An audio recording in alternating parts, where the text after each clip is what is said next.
Welcome to the Clause YouTube channel. Together, we strive for a safer, secure, and more stable world.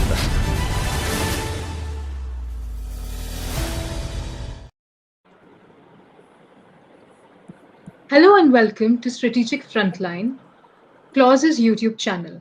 Joining us today is our first guest, Mr. Nandan Unnikrishnan. He is a distinguished fellow at Observer Research Foundation, where he also heads the Eurasia Studies program. Our second guest is Major General R.P.S. Bhadoria, Vishisht Seva Medal, Additional Director General Clause. He specializes in net assessment and scenario building exercises and is an expert on strategic issues.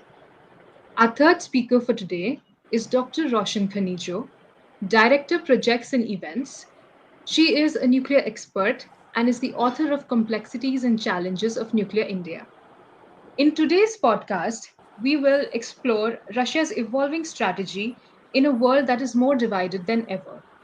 To begin with, I would request General Bhadoria to introduce us to Russia's concept of world majority and how realistic is that concept in a multipolar world.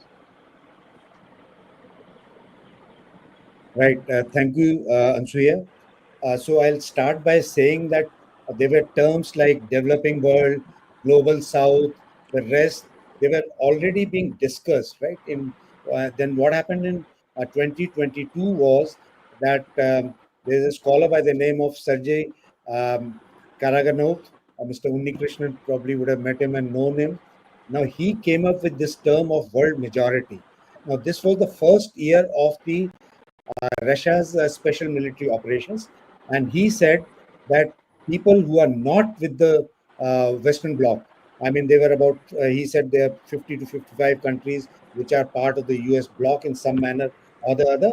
The balance are what constitute the world majority. Now, his idea was that the hegemony of US was keeping these 50, 55 countries together, and the rest of the countries were being made to make choices. So they said this is not a good idea. The world should not be making choices. The developing countries should not be making choices. Rather, he emphasized on the term national sovereignty, that you should be free to take your choice. You should be flexible. It should be more open and things like that. So from then on, this world majority is a concept that Russia has been propagating for last 3 4 years, and they understand that it is just an idea today. It's been thrown out, and it needs a lot of discussion and reflection. And also, then they say that it's in the world is going to be now a multipolar world, right? And Putin has said many times that it is now accelerating. The whole world is moving towards in an accelerated manner towards the multipolarity. Now, just a word about the multipolarity. This is first time probably uh, Mr. Nixon's in an interview told the Time magazine in 1972. So, and I'll just quote him that I think it'll be a safer world and a better world in case we have a strong and healthy US, Europe, Soviet Union, China, and Japan. So this concept of multipolarity was there in the US mind also as far back as 1972, when we know that in 91 Soviet Russia collapsed, and then we had the unipolar world. And unipolar world means it was US hegemony everywhere. I mean, whether it was Iraq, Libya, wherever. They were doing very much whatever they wanted to do, right? Uh, as early as 1997, both Russia, Mr. Lavrov, who is now the foreign minister, was that time the permanent representative in UN of from Russia. He and the Chinese, they proposed a joint declaration to the UN. That time, Kofi Annan was the Secretary General. He proposed to him that we should promote multipolarity and a new international order. So imagine, as far back as 1997, they were thinking of this. And the reason that they gave was that there was a broad based international cooperation because of the WTO and the bipolarity having gone. So people were cooperating much more. So they said this concept should come. It was then in 98, Mr.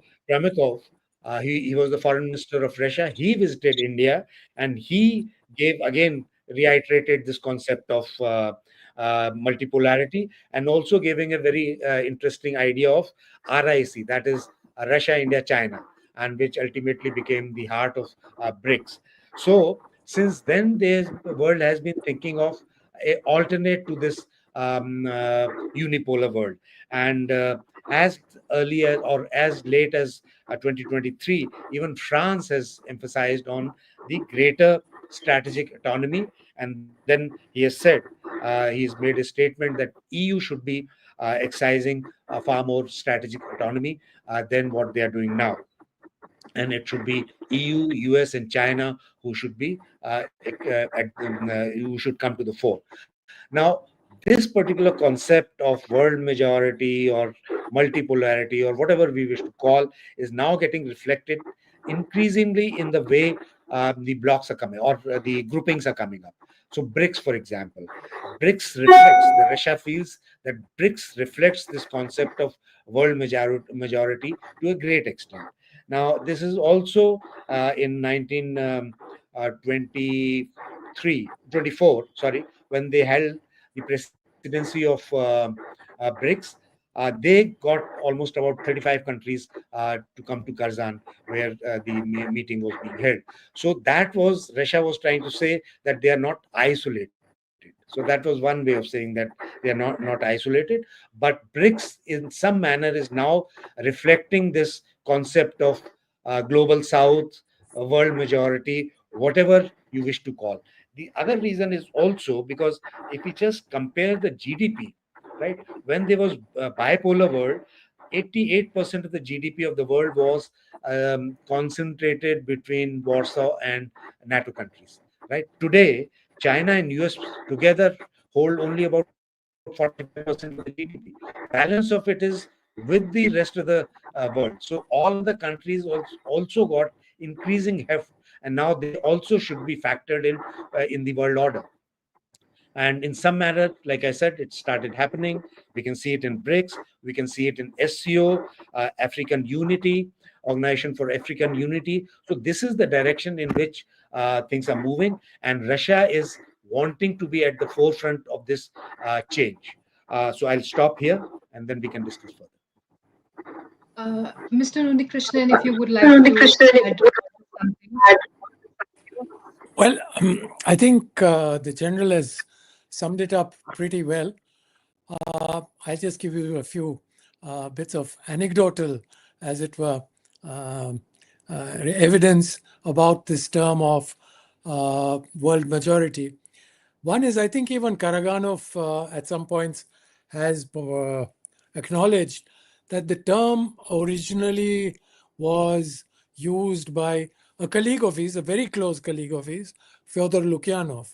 He was the one who first sort of used it. But in public perception, it is associated with Professor Karaganov. The other thing that I would like to point out is, if you look at the way the Russians have been talking about world majority, there is substantially no difference from what we say when we talk about the global South. But selling the notion of global South and Russia belonging to the global South to a Russian audience is very difficult. So I would say that this concept of world majority is driven more by internal Russian considerations rather than any notion of trying to find a unifying term for everyone who is non-West, as Dr. Jayashankar once put it. So, and if you look at it, the term world majority has not yet found much traction amongst the members of the global South. Even today, you find, let's say, even at BRICS and other places, you find countries referring to themselves as the global south. So, in my opinion, Russia has a lot of work to do if it wants the world to accept this term of world majority. Right. Since the Ukraine war, as we see Russia kind of navigating through the international waters, and Russia's foreign policy has significantly undergone profound transformations. In this question, my question to you, Mr. Unikrishnan, is can Russia rebuild meaningful ties with Europe, or has the war permanently shut that door? And if not, then what do you think Russia needs to do politically and militarily to regain credibility in Europe? Well, I will not, you can't rule out anything in geopolitics. Who would have thought in 1969 that Russia and China would be friends? I mean, it was incomprehensible. So, therefore, I don't rule out the fact that Russia and Europe may end up once again collaborating with each other and working together. I don't see that happening overnight. I don't see that happening for the next, in my opinion, at least 3 to 5 years. But where I will take issue with you is your formulation of Russia having to restore its credibility. I am not certain, and I'm not defending the Russians, but I'm not certain there was a great loss of credibility. I mean, if you go across the world, you will find that there is a large large number of people who are of the view that the Russians were forced into this war, that it was the threat of NATO coming to their borders that took Russia into this war. We may not subscribe to that theory, but I'm saying it's one of those theories out there, and there is a substantial number of people who believe in it. So therefore, I would not necessarily talk about Russia having to restore its credibility. The final point I would like to make is that I think today everyone in the world has come to the conclusion that what Russia offered as peace terms in early 2022, soon after the war broke out, at the Istanbul talks between Russia and Ukraine, the draft agreement, which was initialed by both foreign ministers, the terms of that are not implementable today. And that is because in 2 years of war, the ground reality has changed. Russia has lost blood and treasure, taking over about 20% of the territory of Ukraine. And I do not visualize, this is my personal opinion, I do not visualize any situation in which Russia will give up that 20%. So therefore, I think we are looking at a scenario where the situation is such where Russia is pretty much dictating the terms of how this war will end. And so my belief, again, there may be in a minority, but my belief is I think the Western powers, the United States definitely displays it, there's enough evidence for that, have also come to a similar conclusion that defeating Russia as they originally thought is not something that can be achieved. And therefore, they need to look for a face-saving exit. The United States, under Donald Trump, has effectively exited, even though they're continuing with some kind of arms supplies and all. Europe will have to walk back its very strident rhetoric, where it was talking of we will fight till the end. And as one Indian analyst put it, they will fight till the last Ukrainian. So they have to walk back that rhetoric and find a way to be able to explain to their public why they're walking away and why they're seeking an end to this war in Ukraine. But at this point of time, uh, the cards seem to be in the hands of Russia, although Russia is also uh, not coming out unharmed, as it were. It is definitely uh, significantly affected by this war, not just in terms of human loss, but I think even economically, although its war economy shows growth, but I'm sure they are going to find it difficult to go back to a peace economy once the war is over. Um, General Bhadoria, if Russia has been indeed forced into this war, how has the war actually reshaped Russia's defense priorities since both sides have faced significant loss through the years? See, I agree with what Mr. Unnikrishnan said about uh, Russia and the Europe, the way they came to, this war started. So let's not forget that till about 2007, Russia was part of that G8, right? They were very much part of Europe, and Russia was the eighth member of G7, which was called, right? Putin himself has said that we were very much part of that. We were doing everything that the Europeans were doing. However, they would take decisions even before he was brought in. So, I mean, they just considered him to be there, but not really there, not being part of that group. So they never actually assimilated Russia and particularly Putin in their, decision-making process. So, and 2014 was the real red line which was crossed by Europe. And what Russians feel, it was at the behest of US, because they feel that European have lost their sovereignty to act independently in their own interest. Because as per them, it is the Europe which has lost hugely economically, whether it is the energy supply to Germany and all their economies. Now, if we actually see the figures, just about 1% growth or sometime 0.5% growth. Right, so that is the way Germany, France, even UK, they are suffering. So what Russia feels, that everything was being done at the behest of US, and US is the one which has gained from this war. And with Trump coming, they see some kind of a hope that this madness would come to an end. Not because Putin and Trump, they have some kind of a bonhomie, and they understand each other better, but because Trump wishes to actually get out from these wars and concentrate where he has to, which is in Indo-Pacific.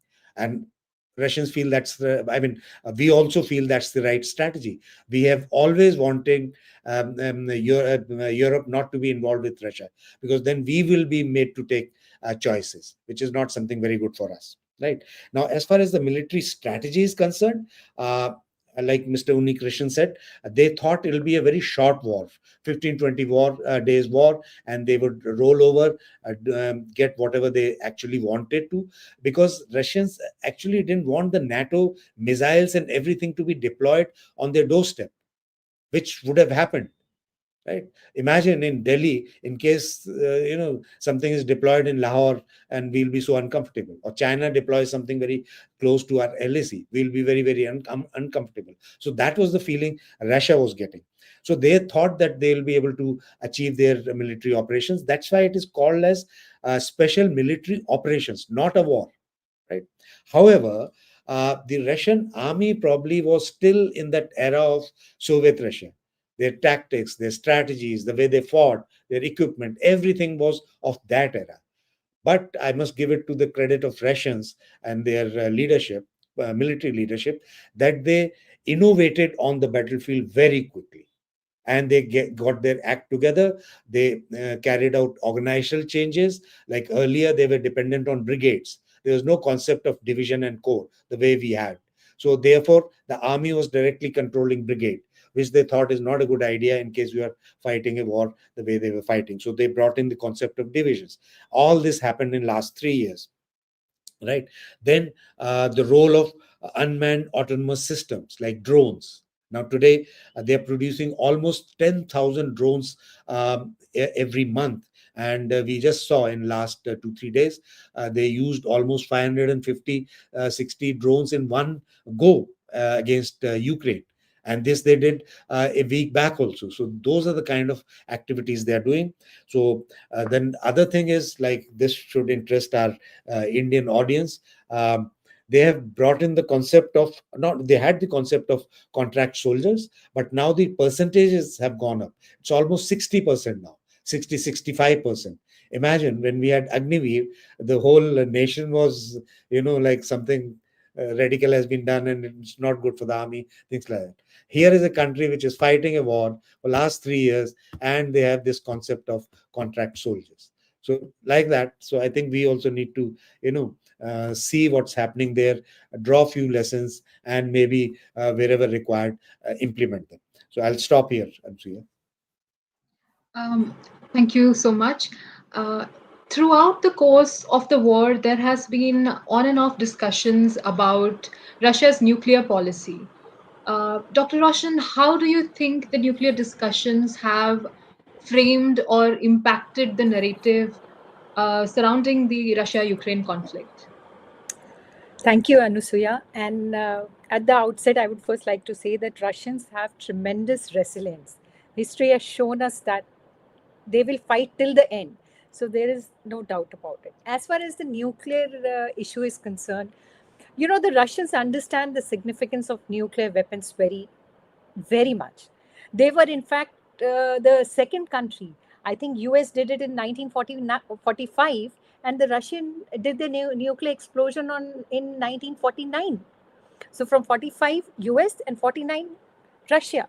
So they really understand and they know how to play the nuclear card. They had seen what you call the MAD, that is mutually assured destruction. They had seen number of treaties with the US, like the INF or START or New START treaty. However, they also know that the basic fact remains that the use of nuclear weapons is as a last resort to protect the country's sovereignty. Having said that, due to the changing geopolitical condition, what the Russians have done, they have tried to amend the doctrine last year. And why they did so? Because they perceive new military threats and risks. And therefore, what they have done, they have significantly broadened the condition for the use of nuclear weapon. For example, it has expanded the range of countries and military alliances which are going to be subjected to nuclear deterrence, where they try to involve what you call it, Belarus also. So they are giving a nuclear umbrella to Belarus. Secondly, the doctrine states that Russia will now view any attack by a non-nuclear country supported by a nuclear power as a joint attack. That is, the aggression by a member of a military bloc is considered aggression by the entire bloc. So why they are trying to do that? It is basically a signaling to prevent the NATO countries from directly getting involved in the Russia-Ukraine war. Thirdly, you find that there is an expansion as far the triggers for nuclear use is concerned. The right to use nuclear weapon is not only in response to a nuclear attack, which most of the nuclear weapon states they have, but also to a conventional weapon attack. But if it is a critical threat to its sovereignty and territorial integrity. And lastly, there is a broader definition of military threats. Say to a conventional large-scale launch of enemy aircraft or missiles, or large-scale military exercises or infrastructure build-up near to its border.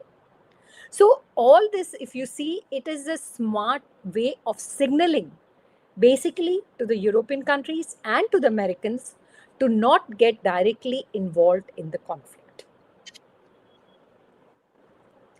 Right. That was quite interesting.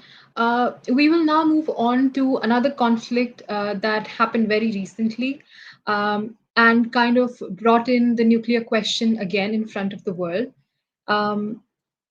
Iran and Israel.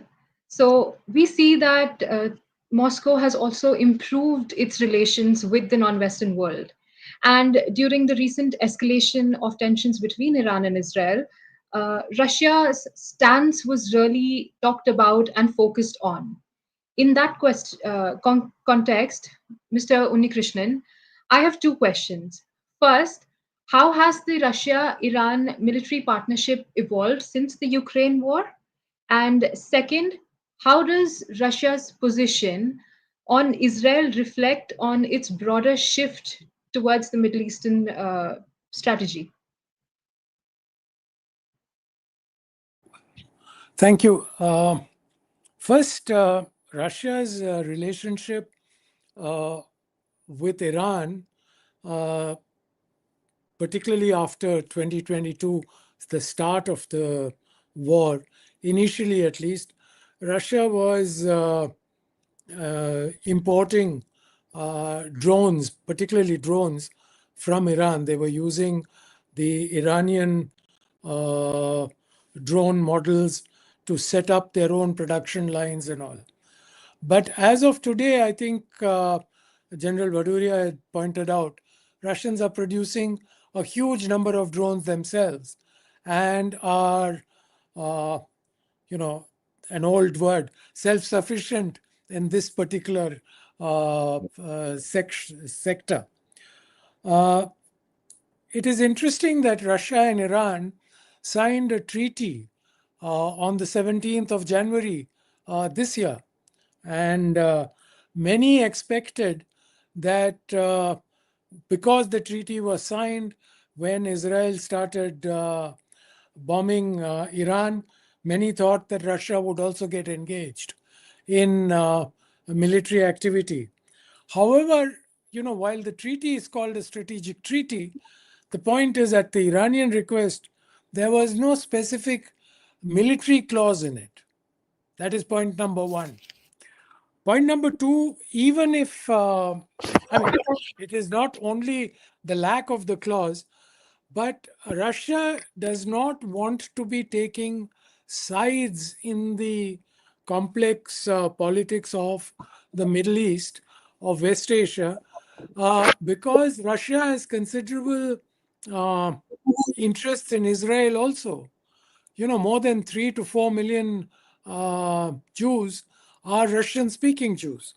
They are from Russia, Ukraine, and many other areas of the former Soviet Union. In fact, a large section of Israel's technology sector is entirely manned by Russians or people who came out of the Soviet Union. So Russia has a very good relationship with Israel too. So it was trying to play a balancing act. It continues to do that even today. It keeps regularly, you've heard Lavrov and Putin speak about their availability for negotiations, for peace. They are happy to help provide a platform or mediate if necessary between Iran and Israel. But yes, Russia, particularly with the change of the situation in Syria, is not as strong in West Asia as it was, let's say, 2.5 years ago. So they are being very careful in the West Asian context. And while they are a significant player, they are not anymore the most significant player, let's put it like that. And the US has emerged once again as the predominant player in the region. So while Russia tries to navigate in Middle East, uh, the whole concept brings me to another important strategic partnership, which is also quite talked about, which is Russia and China. With Western sanctions imposed, we see this partnership gradually growing. And in light of this, General Bhaduria, how does their no limits partnership work? And is it truly something which is equal, or is Russia becoming sort of dependent on Beijing? Uh, Let me begin by saying that this particular partnership was shaped by the global environment, meaning the global environment which Russia faced. That is Georgia, what happened in Georgia, what happened in Ukraine in 2014. So this came about because of these global environment, because Russians always thought that they are European power. What Putin thinks, that Christianity brings them together, right? And even now, Russia has not closed their window towards Europe, in case, like what Mr. Unikrishnan was saying, in case in 5-7 years things work out, then you never know that Russians may be moving towards Europe, because let's remember that almost 70% of the population lives are Europeans in some way, right? Their common heritage, marriages, culture, everything is European. Even today, when you go to Russia, you find European goods all over. Right? They would rather be with Europeans than with Chinese, right?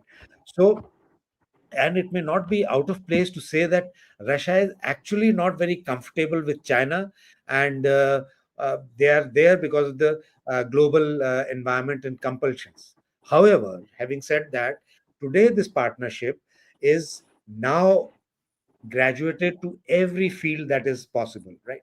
Economy. They're trading almost $200 billion worth of trade is taking place between the two countries, if my figures are right. Connectivity, they're improving their connectivity, gas pipelines, like that. Diplomatically, politically, they are cooperating, that we have seen. UN Security Council split between Russia, China on one side, and balance of the Europe on the other side. So that is the kind of cooperation taking place. However, the economic disparity is really huge, right? Both were communist countries.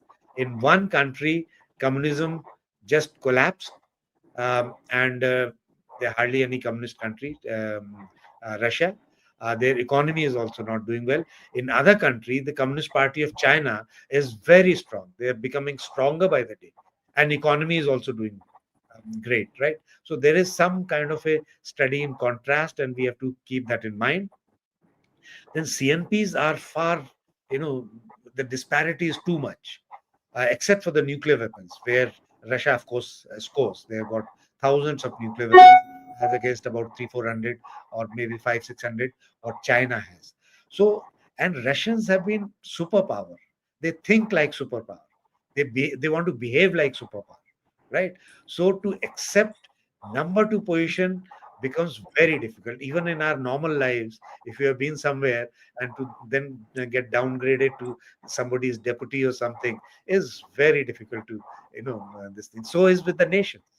They're also they have also emotions. Nations have their own emotions and things like that. So for Russia to now be seen as a junior partner with China would be very difficult.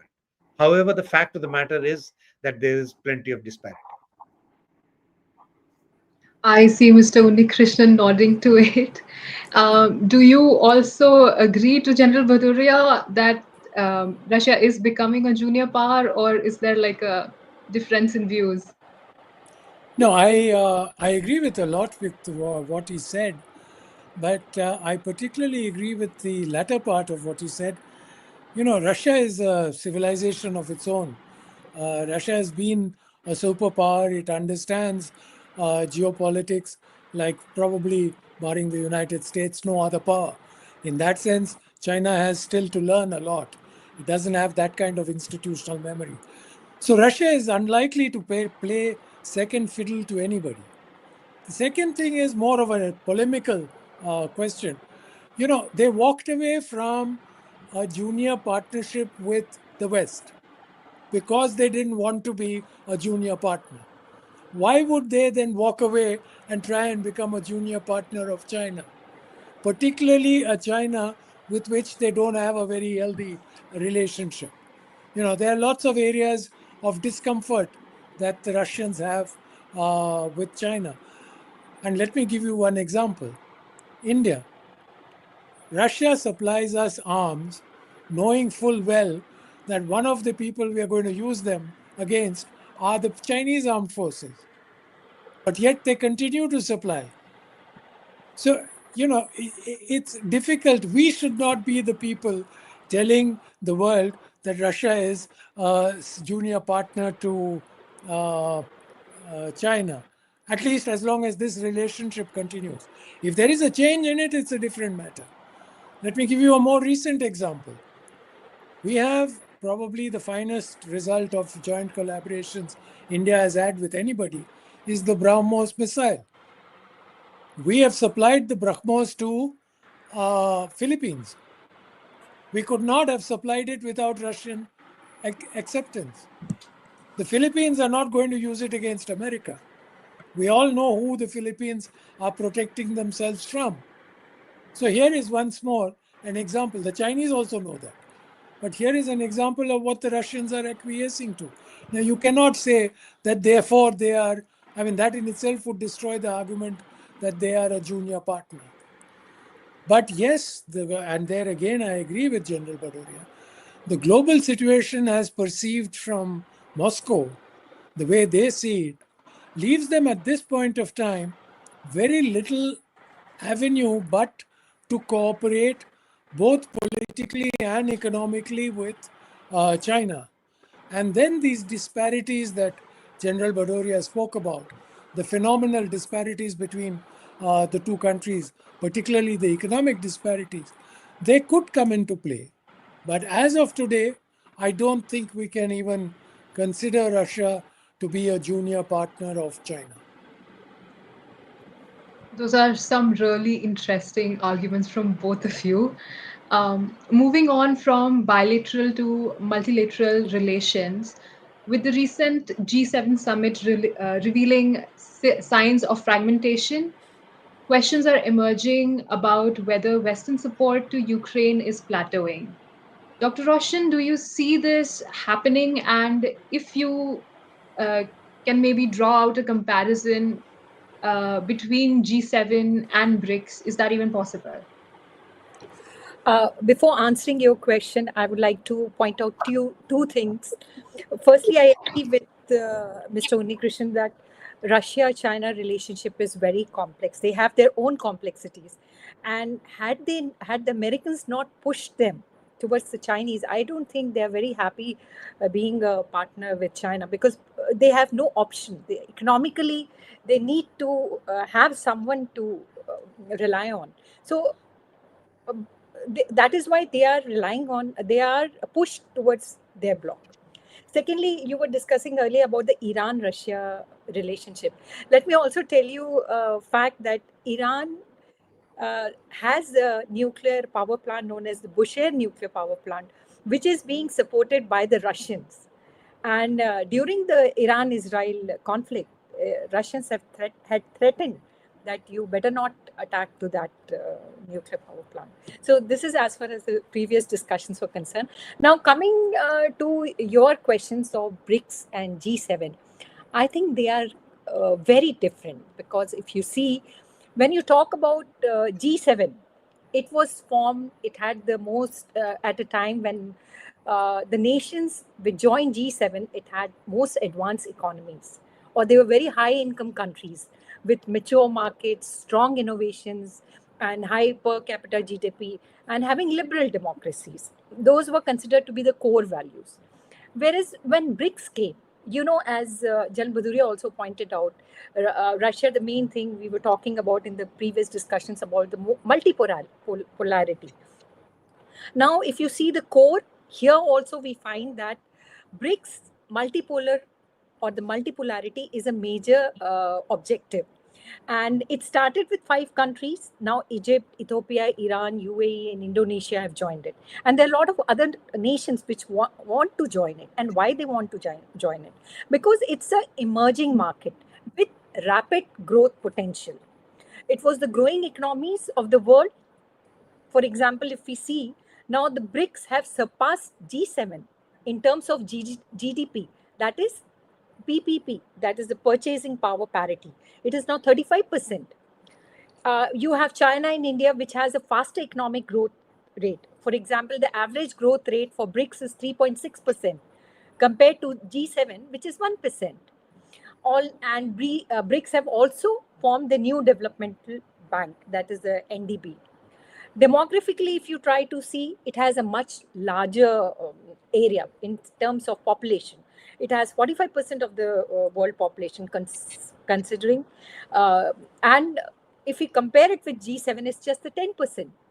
So the core value, if you try to discuss, it is multipolarity, sovereignty, and non-intervention. Why we call non-intervention? Why it is there? Because it is a larger group which has many more subgroups in it, where political systems are quite different. So on one hand, if it provides a platform to amplify the voice of global South, so in you can say it gives a greater voice to the developing world. However, on the other side, we find though it may be very diverse, it is also less integrated due to internal challenges and less policy coherence. So you will find that BRICS and G7 are quite different in many ways. Would the two gentlemen like to add on to something on this? Well, Mr. Unikrishnan, please. I only would like to add one point that, when BRICS came into being, the idea in 2009 was that first summit they had in Yekaterinburg. The idea was not to challenge the West. The idea was to reform the existing world order, because the existing world order had been set up after World War II, the so-called Bretton Woods system, and the world had substantially changed by 2009. You had emerging economies, firstly China's rise, India was an emerging economy. There were other countries which were growing very rapidly, Brazil, Indonesia, Mexico, Turkey, many others. So it was a question of restructuring the world to give greater voice to these rising powers. So it was trying to evolve the rules to make these kind of adjustments. I don't think any of the BRICS countries were looking to disrupt the process of globalization and things like that at that stage. Although it was immediately after the world financial crisis and everything. It is, even today, I would submit that the BRICS are not some kind of revolutionary vanguard that wants to destroy the world order and rebuild some kind of new order. They are not looking at that. They are looking at restructuring the world. They want the world to proceed on what I would call a evolutionary spiral, in the sense of development.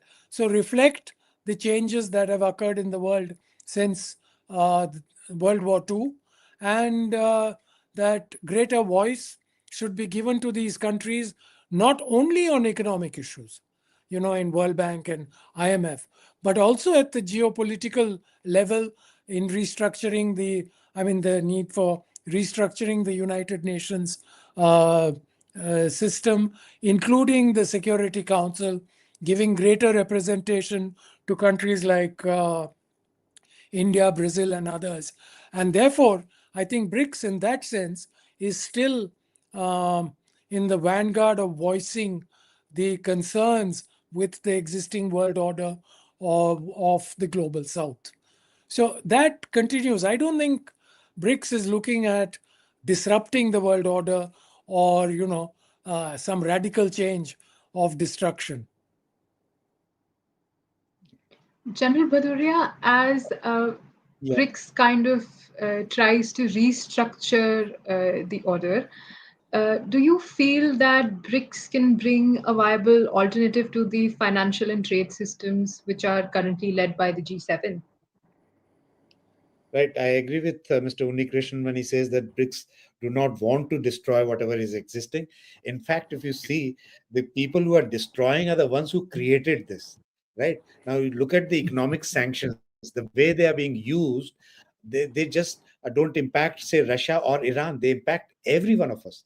India is impacted hugely in case there are sanctions put on Russia.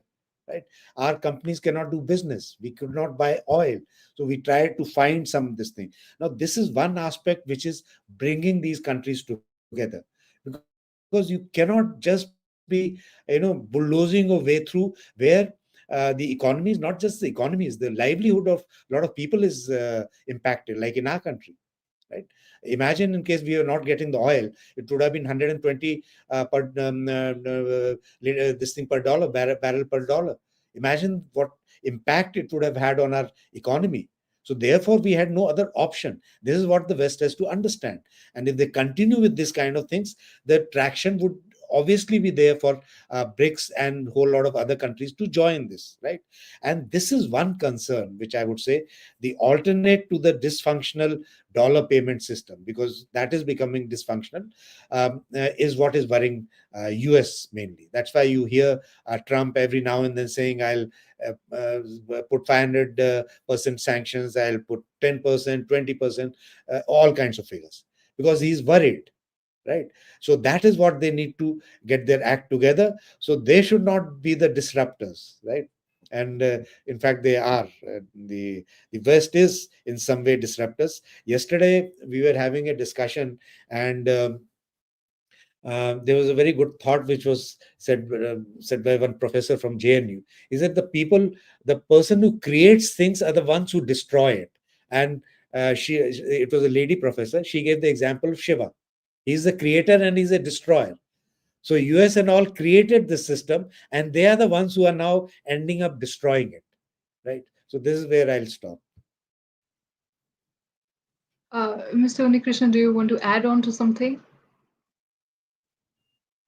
No, absolutely. He's absolutely right. In fact, it's interesting that the last point that he made is very interesting, because it is not only the global South that's unhappy with the world order that exists since World War II. The country that created that world order, the United States of America, is also deeply unhappy with the result of whatever world order it created. So for once, there is, in a sense, similarity in the positions of the global South and the United States. The question is for them to find a common language to reach a common understanding. Dr. Khanija, would you like to add on to it as well? No, I think both of them have very amply clarified what it is. So I think it would be better if we take few questions. I think there are a lot of questions. Yes, that was quite an enriching discussion. We will take a few questions from our chat box. The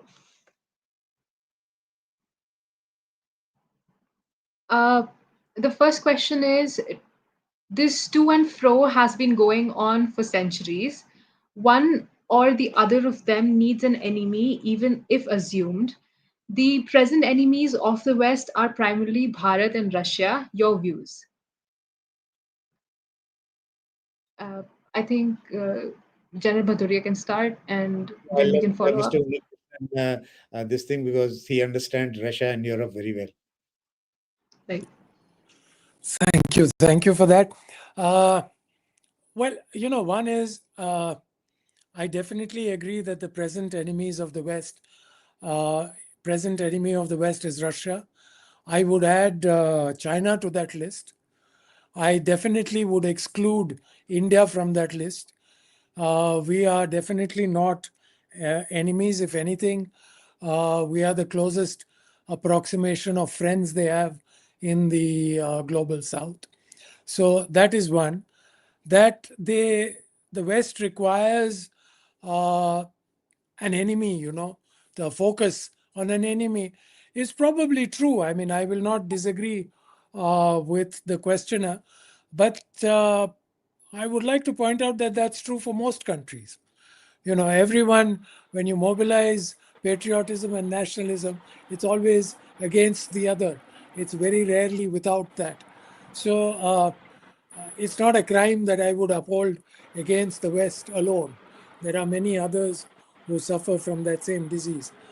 But the point I would like to make, and this is in connection with the earlier discussion on BRICS that we had, the resentment that we have from the global South about the West is that they are not recognizing the fact that their hegemonic control over global systems is coming to an end.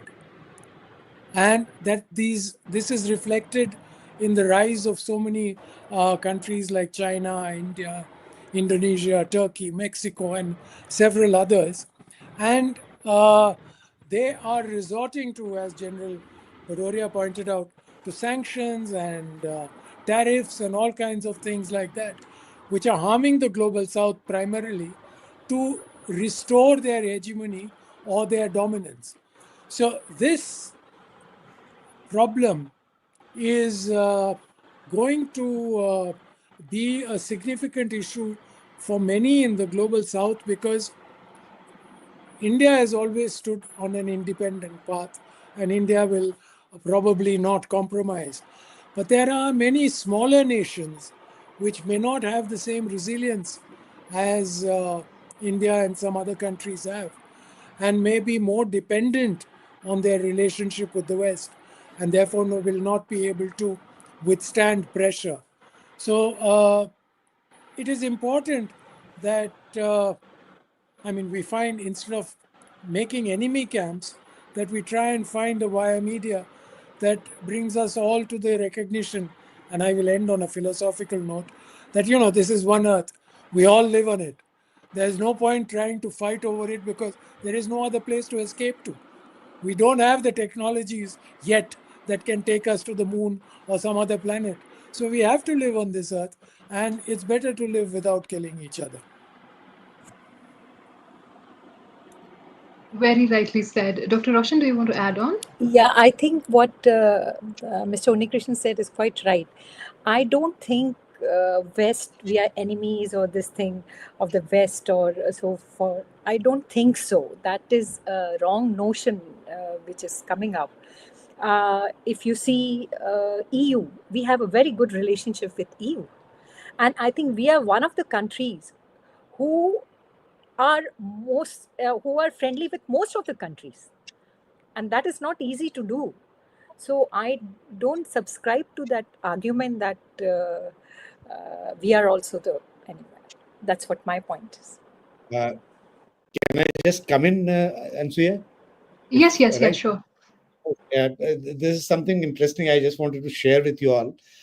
We were doing NDC course in 2010, and one of the last lectures was by present foreign minister's father, Mr. Subramaniam, and he is known to be the one of the foremost strategists of our country, right? So what he said was, and see, it has come true.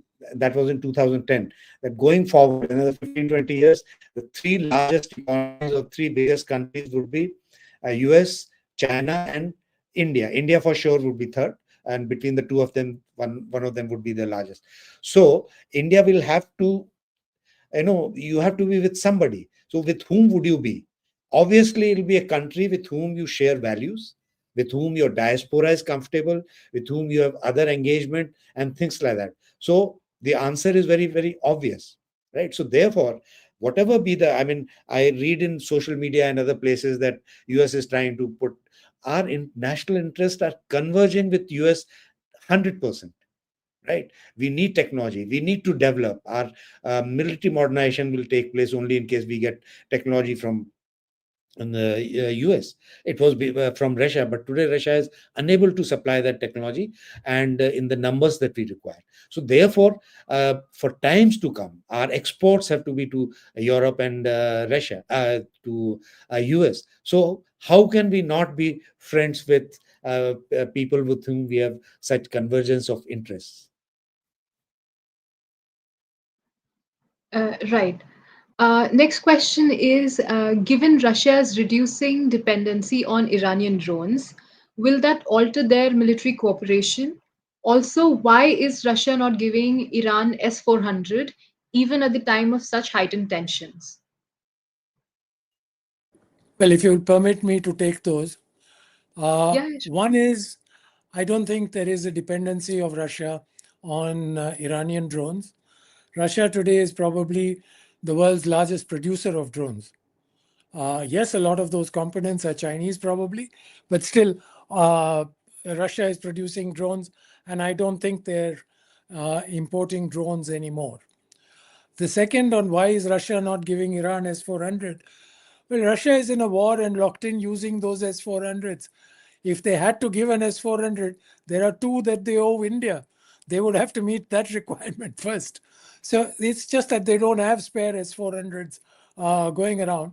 The second thing is, I'm not very certain that the S400s would have significantly changed what happened when the US and Iran when US and Israel bombed Iran, because there would have had to be a substantial number of S400s for them to be able to create a protective environment. And one or two S400s would not have significantly changed anything. Maybe you would have had one aircraft more dropped down or something like that. But there would not have been a significant change. Yes, Dr. Roshan. I think we have to understand what General Baduri also told previously, and Professor Unikrishnan also said that Russians have been a superpower before. So they know how to navigate through this world. And Iran is an important player in Middle East. So I'm sure Russia would like to have a relationship with Iran. Drones, what rightly Mr. Unikrishnan pointed out, they are making the largest number of drones. And as General Baduri also pointed out recently, they had the drones strike, which was the highest in so many years. So I think that Russia-Iran relationship is going to continue. General Bhaduria, do you want to share views on the same question? Thank you. I don't think I can add anything else. Thank you. Thank you, MC.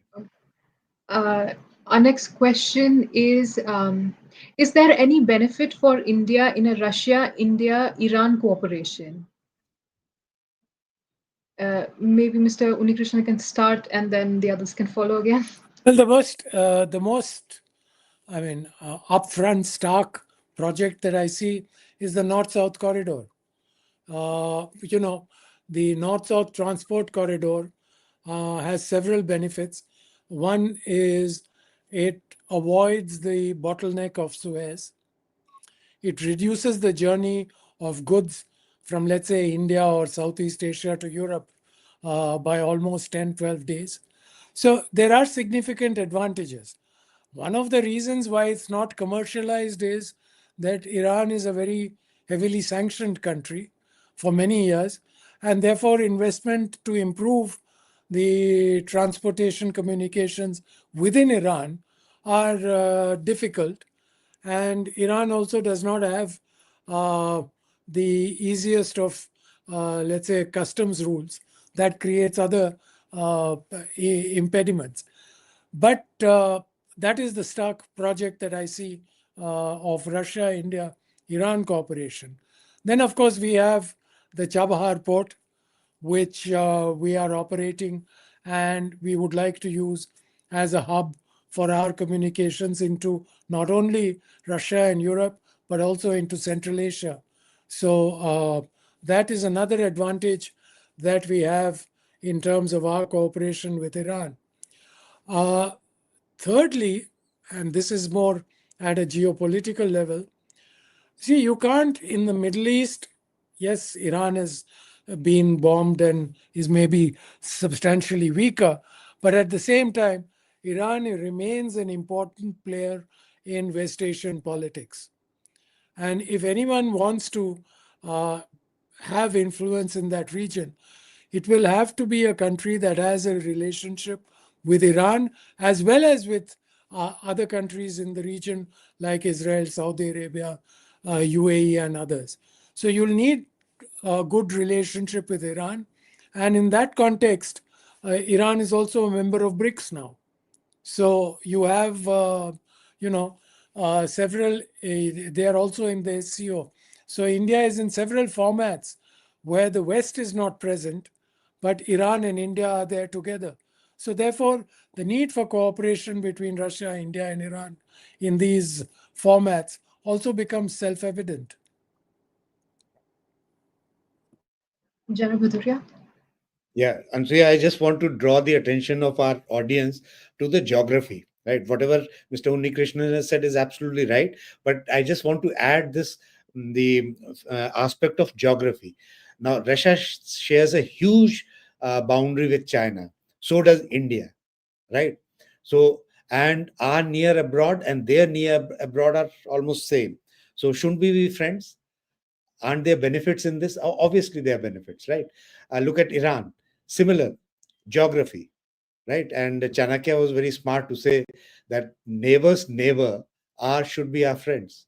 So obviously, Iran should be our friend. Russia must be our friend. So that's the note on which I would, contribute in this discussion. Yes, Dr. Roshan. I'll just say one thing, that Iran themselves, they would also like to be a friend, because they also want to hedge few countries there. So they would also want that economically also, the more diverse they are, it is beneficial for them also. So it's a good combination of Russia, Iran, and India going together. We would take our last question. Don't you think it's leading to a multipolar world, as we would like to take military equipments from Russian technology in many fields from America, take rare earth minerals from Africa? Um, I think this is kind of indicating to the multipolarity where we are taking technology from different countries and minerals from other countries. Uh, You Mr. want me to Krishna, answer yes. it? Yeah, yeah. Okay. Please. I think, I would agree broadly with the notion that multipolarity is coming. Currently, it's a very asymmetrical multipolarity. There is undoubtedly the dominance of the United States led West. But if you look at it today, let me put it like this: look at the Ukraine war. One of the reasons NATO is not walking into Ukraine physically with boots on the ground, yes, of course, nuclear weapons and all that. But the other thing is that they are not certain that they can defeat Russia even in a conventional war.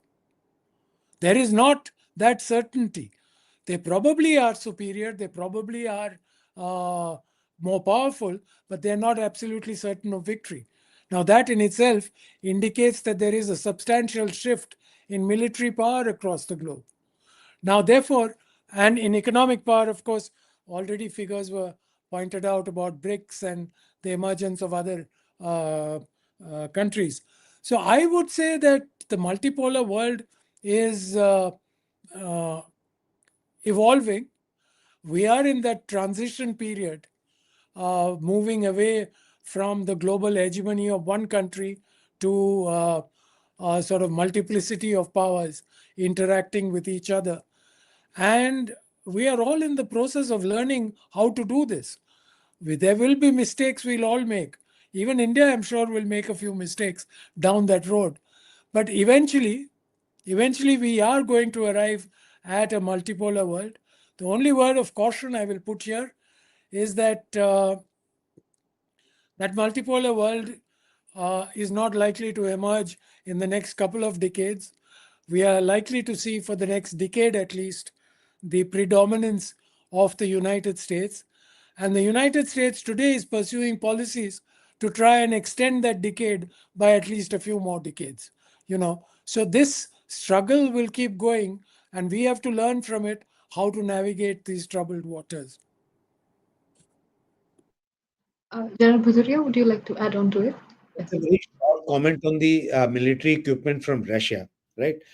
We have almost it's declined from what we used to buy from Russia. Now it is more diversified. France, America, they have come in. US is at this moment only about 12-15%, not more than that. But Russian equipment, which we had bought for next 20-25 years, because there is a life cycle concept. So we have to be engaged with Russia. And also, let's not forget, we bought S400 very recently, right? And probably there are talks that we might be co-producing S500 and maybe some part in India and some in Russia. Now, once you buy this equipment, which is going to be your main backbone of your anti-defense AD systems, then you cannot be buying F-35.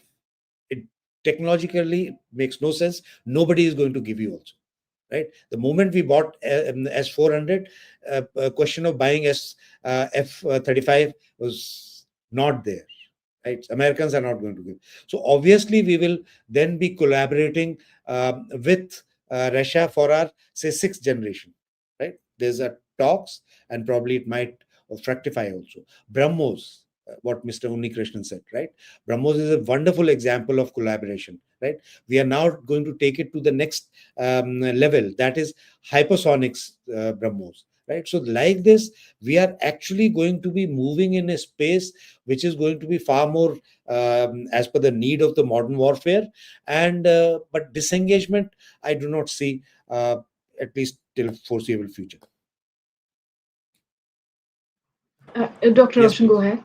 Yeah, I'll just say just small this thing, that multipolarity has begun and global interdependence is going to increase. And especially if the defense sector, if we see, since we are having more public-private partnership, with the private sector coming up, they are going to be more players on the field. And when there are more players, and it has to be a global reach. So this kind of a thing is going to increase. That's a small answer to that. I think, yeah, Yes, please. go ahead. I have only, I'm not a military man, so I'll completely accept whatever General Badoria was saying. But I'm here just as a layman. I'm just asking us, I'm looking at this Russian war with Ukraine, and I'm asking myself a simple question.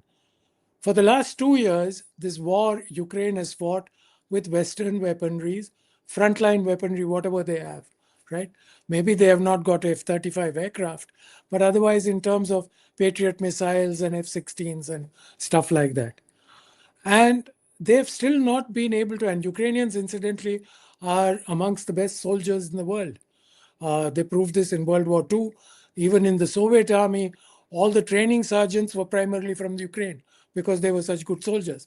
So they have good soldiers, they have good weaponry, yet they are unable to defeat bad weaponry, which everyone tells us Russia has, which is not very good, and bad soldiers, right, who are stuck in World War II. This seems to me be a contradiction.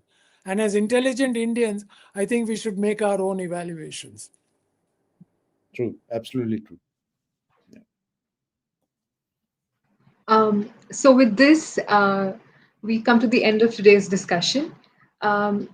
Even when the end of Russia-Ukraine war seems uncertain, or what the consequences and negotiations might turn out to be, and with new emerging conflicts around the globe, I'm sure that the audience had an enriching session. Thank you, Mr. Unnikrishnan, General Bhaduria, and Dr. Roshan, and to all our audiences for tuning in today. Thank you so much. Thank you for inviting me. Thank you, Mr. Thank you Unnikrishnan. so much. Wonderful discussion. Right. Thank you so Yes. much. And Thank very you. well done, Ansuya. Very well.